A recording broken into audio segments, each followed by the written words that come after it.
Okay, so, but how do we access the unconscious? Because often, of course, it's out of our awareness, so it's almost a contradiction in terms, isn't it? How do I access it if it's outside of my awareness? And Freud talked about three main ways to do that in terms of dreams, free association, and hypnosis. And since that time, of course, we've become more aware that the unconscious can manifest through stories, tone, non-verbal language, sound, enactments that happen.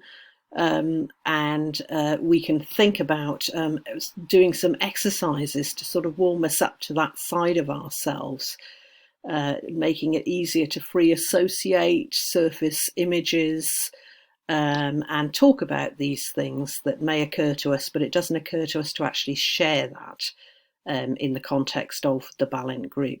But actually sharing that sort of stuff can be very helpful for the doctor and insightful, because that may help them to understand what's actually happening between them and the patient, gives them a bit more insight. So I'm going to talk about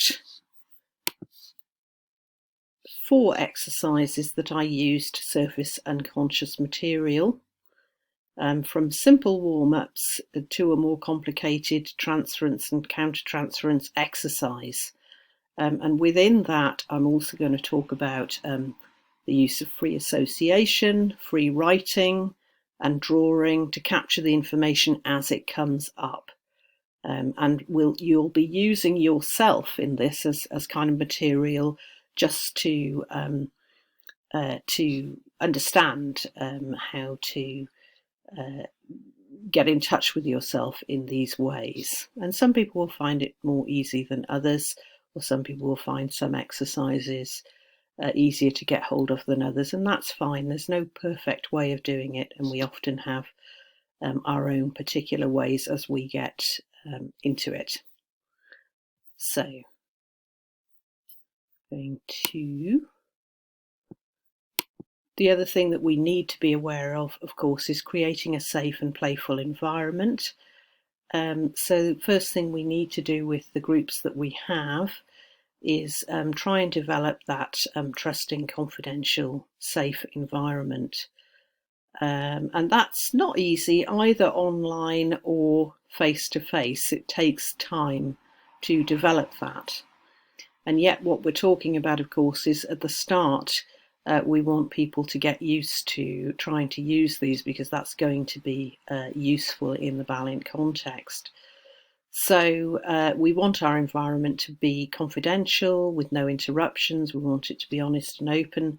We ideally want it to be uncensored, a sort of playful environment. One image I have is being a small child and getting the toys out and having fun.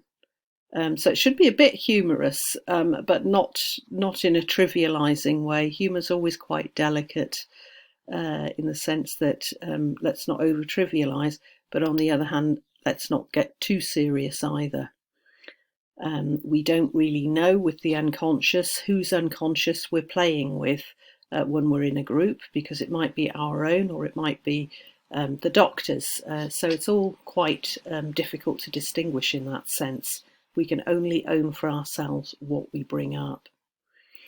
So we're wanting to, in these subsequent exercises that I will share, is get you comfortable, free associating, getting in touch with the crazy, the bizarre, the irrational self, if you like. Some people call it is it the right side of the brain or the left side of the brain, but that sort of colourful, playful side, the artistic side, that would immediately encourage me to think, well, I can't draw. But it's not about that. It's just about getting in touch with that side that enjoys the crazy, the bizarre, our fool archetype, if you like.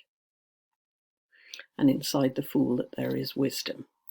What Balint called having the courage of our own stupidity. So perhaps the things that we feel most judgmental about and uncomfortable to share may actually be really quite helpful in the context of gaining some insight in the relationship.